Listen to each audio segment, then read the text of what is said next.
Okay, hello everybody. I'm Grant, and brother, obviously, this is Emily. Last nesting season, we found that there's another braided river bird predator out there, which we knew nothing about. It's a little or German owl, and it takes adult chick and adults and chicks of braided river bird species and the eggs. We only found out about that because we do use a lot of trail cameras, building up over the years, probably most of them during the nesting season, but quite a few outside the nesting season as well. We've seen little owl in 4 locations, and I've interpreted a 5th up to the west there. I'm going to talk about numbers 1, 2, and 3, and Emily's going to talk about the bigger one, number 4. So the first site we saw the little owl was at a log out in the river where our dog had detected rats. And over time, I caught a dozen Norway rats, but there's also lots of mice there. And I'm almost certain that owl was there hunting mice. Second place, which was actually, I think, the 3rd chronologically, this little owl landed at a wrybill nest, didn't take the eggs, didn't take the adults, so everything was fine. But the next one was different. This shows wrybill nests and their territories in one of our 2 main wrybill nesting areas, and it highlights the bird BWBW. This could be an amateur attitude, but as far as I'm concerned, we're not just, here we go, trying to protect species, we're trying to protect some special birds, special individuals as well. This one is about as special as you can get. He was banded on the river with blue, white. That's why he's called BWBW. About 15 years ago, he's basically nested there ever since, despite birds we banned only being there for about 3.2 years. And he is very, very old. He is fewer than 1% of wrybills live to more than 15 years. And he double nests, sometimes even when the first nest is successful. First to nest on the river. Last season, his first egg hatched 10 days before any others. And he is unusually protective of his mate.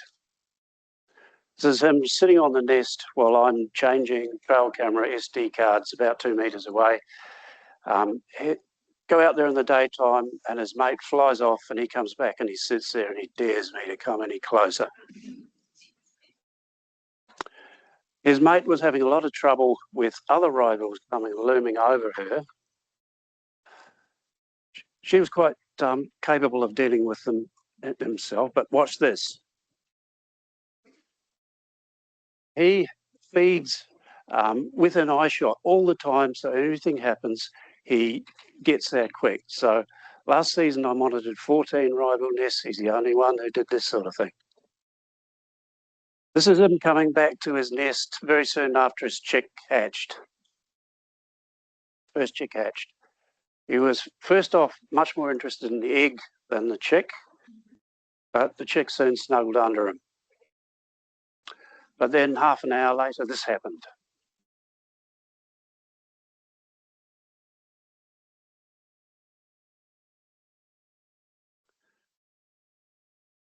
And then about 10 minutes later, it came back for the egg.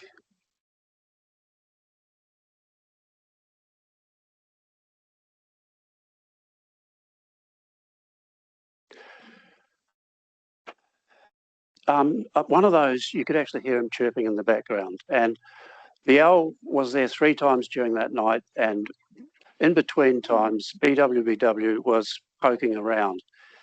He didn't seem to recognise the danger he was in because these birds are not used to nighttime predators from the air. I think the laughing owl, before it went extinct, used to predate braided river birds, but it hasn't happened much nowadays.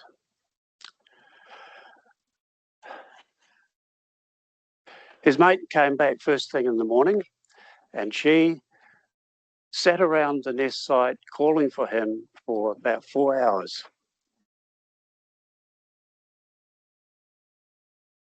And he didn't come back. And I suspect that he was taken by the owl because 2 seasons ago, something very similar happened. A cat came over the bank in the middle of the night, took his eggs. He came back at 8 in the morning and he was there also the next day. This time, he simply hasn't come back, and I don't think that he's going to. So Emily started working for us in October last year, just in time to document the next phase of what went on. Kia ora, everyone. I'll start by just giving a little bit of background.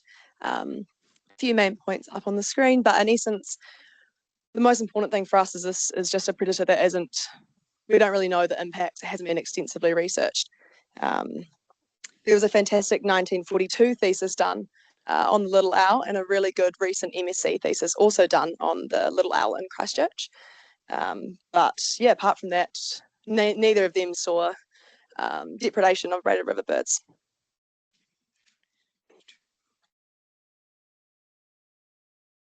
So what we can see here is on the Ashley Rakahuri, we've had a really steady drop in fledgling productivity per nest since 2017. And they're really looking like they're in trouble on this river. It's important to note here that these numbers are productivity per nest, not productivity per pair, and they can re-nest multiple times in a season. But no matter which way you do the numbers, it's not looking like it's enough to be anywhere near to stabilise or sustain a population. Another important note is this doesn't account for fledging mortality, so recruitment is likely much lower than this.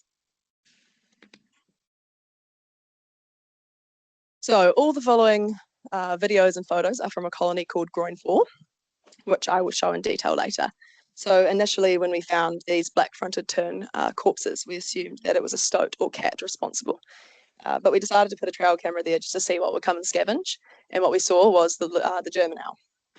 So it spent about 6 hours feeding, but at this stage, we still thought it was just scavenging and capitalising on another animal's kill.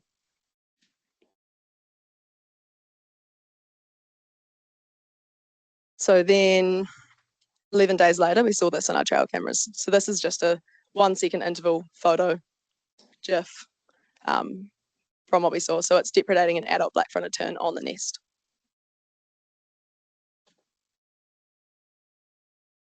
More from the trail cameras. So this is 45 minutes later than that what we just saw on the previous slide. And it's from a nest about 15 meters east. So it essentially hopped from nest to nest within that same colony and took both black-fronted tern eggs from the nest.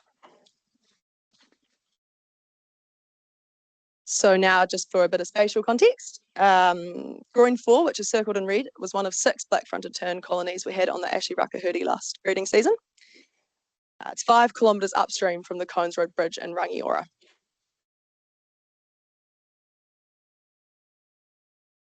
So methodology for monitoring of the nest was set up by Grant on QGIS, and it essentially allows us to monitor the outcomes for every single black-fronted tern nest that we find on the river. So it gives us a really good idea of what's going on at every colony throughout the season.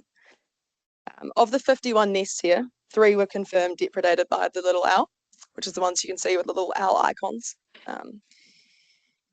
And the major issue here was the amount of abandonment. So all the yellow stars are the nests that were subsequently abandoned after the depredation occurred, which 35. And there were 6 more nests depredated over the following 2 nights. So mass abandonment for black-fronted terns is almost always linked to nocturnal predator presence. So this is a pretty unsurprising result from what we saw on the trail cameras. And we can't say with certainty that this was the little or the German owl. We can only really confirm the ones that we actually see by trail camera, but we have extensive traps and trail cameras throughout the whole island, and there were no other predators seen or caught in any of those. So it's a strong probability. Unfortunately, one of the worst things is that this is actually our most viable nesting habitat on the river. It's a really good raised island with good flow. So it's actually a really promising nesting habitat. So yeah, it's even worse that it happened in probably the most high viable part of the river. We essentially pretty much lost this entire colony in 2 days. So this photo was taken in 2020, a few kilometres upstream from Groin 4. And the situation was very similar to this season. So we saw missing eggs, mass abandonment, and headless black-fronted tern corpse. Again, we can't definitively say that this is the work of the owl, but it's just an interesting parallel to draw to think that it might not have been the first time that this happened on the river.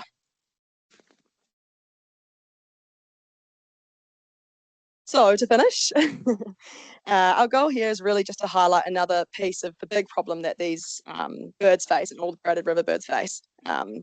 Little owls are not the dominant predator in the braided river system, but it represents an additional, previously undocumented predation pressure that can be locally really significant, especially if it's at high quality breeding sites. With the really low fledgling outputs we're currently seeing, we feel that this finding is pretty important in the wider context of braided river bird management. That's all. Yeah.